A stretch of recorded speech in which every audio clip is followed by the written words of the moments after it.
this could have been my favorite item of the week, which was this Jonathan Martin column um, out this morning. The GOP is already clashing over Trump's VP pick. And the reason that I liked this piece so much, and it is about the opposition in Trump world to Trump choosing Nikki Haley as his vice president, was because, yes, there is a Republican primary campaign still underway, but to me, it seems quite obvious that that campaign is basically over. Um, and that Trump is going to be the Republican nominee. And so the real question in Republican politics right now is, who will Trump pick as um, his vice president? Because Trump is, of course, term limited. He's going to be a lame duck president if he wins. And it will be important who he chooses as his vice president. And that's like the open question in this primary season now. And so there is enormous opposition. The column is about the enormous opposition in MAGA world to Nikki Haley as Trump's VP nominee. And the reason for that, which I think is quite valid, is that I think there would be a big Republican push to impeach Trump. Were there someone reasonable, plausible, sensible in that Ah, VP slot, there would be a real push to impeach Trump and elevate the vice president. Part of me thinks there has to be someone crazier than Trump in that well, VP slot who would keep. I think this is the way he's thinking about him. It he needs to an keep insurance him policy. safe. I do. What do you think? Okay, well, so part is moving on already, right? So this is Trump, Trump, Trump, Trump, Trump, Trump, Trump. Forget about New Hampshire. Let's talk about race is over. On to the next thing. Judge Judy, forget you. On to on to who will Trump pick? And part of that is reasonable, right? Nikki Haley has a very narrow, she has a lane, but it's a very narrow path. It's very narrow. The analogy I've tortured and abused many times since Monday is she's 2 touchdowns behind and there's 5 minutes left on the clock. She's got to score, she's got to recover the onsides kick, and she's got to score again. Unlikely, possible, 5%. Okay. I think her path is Trump 6 feet under. So so there's that part. But then the other part is, in this speculation, Nikki Haley is the evidently correct choice for Donald Trump in the same way that Kamala Harris was the evidently correct choice for Joe Biden, in the same way that like sometimes it's obvious, right? Sometimes you're like, oh yeah, that's the person.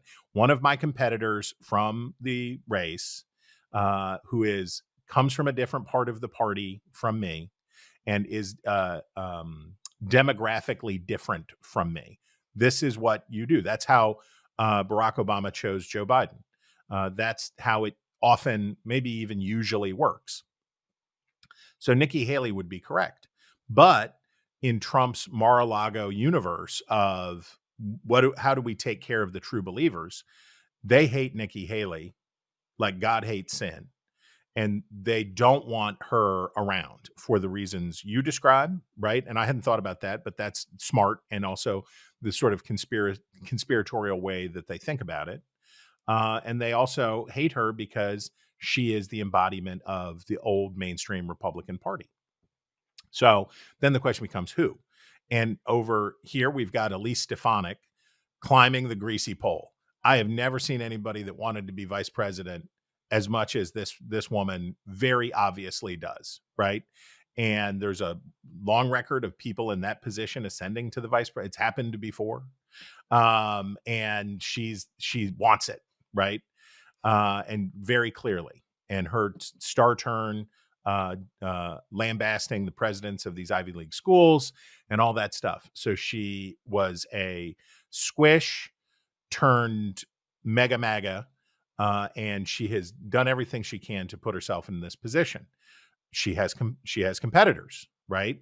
Her competitor, Marjorie Taylor Greene, that's one, and Kristi Noem of South Dakota, who are both more natural fits. There's less skepticism from MAGA world for folks who have a much better standing as true believers. But then Yes, there's and I don't think Republicans in the House and Senate would be rushing to elevate Kristi Noem to the presidency. nor certainly not Marjorie Taylor Greene. Now, of course, that doesn't do Trump much good in the general election. I think of those, Noem maybe better than the others. I don't know. When you think about how do voters receive this person, and how do they match up with Kamala Harris, but people in Trump world are thinking differently than ambitious women younger than Trump.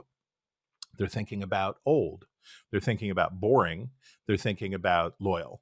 One name that has been batted around that I've heard from multiple people, Ben Carson, as which is just wild to me, just a totally wild idea to me.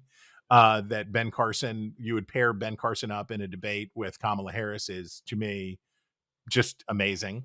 But I think for Trump's purposes, he wants to probably replicate what he had with Mike Pence until he sent a mob to the Capitol to try to kill him. I think he's looking for low energy. He's looking for not a person of personal ambition, not a person who's going to try to upstage him, and as you say, not a threat for a good old 25th Amendment takedown. My money's on Kristi Noem. I think Stefanik and Noem are neck and neck in my book. I think Noem is a safer bet for Trump to himself, but Stefanik is more ambitious, and she brings something else that Trump doesn't have. Noem is a reinforcement. Noem is like Trump Jr. She's DeSantian in the sense of it's like him, but I'm younger and I have a cool haircut. Whereas with Stefanik, you're getting a little bit like I think what Stefanik gets is the admiration of people who think that she's lying. I think that people who think Elise Stefanik Bush administration veteran, that Elise Stefanik is faking her MAGA in order to have power. Those people might. It's sort of the JD Vance conundrum. When was JD Vance conning people? Was it when he was an institutionalist calling for the shoring up of civil society in America, or when he was MAGA cuckoo puffs? And it actually works if people think, well, this is just stuff they're saying to get ahead. But I think that the normal person is still under there. But I think Noem and Stefanik right now. But my hunch in the end is that Trump will settle on a person with less voltage, less ambition than either of them, in part for the reason you described. So who are your top two in that other category? Well, the hard part is, and this is why it sort of falls to Ben Carson, if you don't want a white dude, you have a relatively small universe. And if you don't want a ambitious person, and you don't want a young person who is nipping at your heels, if you don't want that, the universe of people is relatively small, and it gets even smaller when they think about what Trump has done to Pence and to Bill Barr and to a host of people who thought that they were like, well, I can ride this lightning. Whatever. I'm experienced. I'm a veteran of politics and public life. I can figure out how to do it. Then they start thinking, how about the legal bills? How about the lynch mob? How about what happens? I forget who said it a long time ago, but it was Donald Trump strip mines the credibility of everybody around him.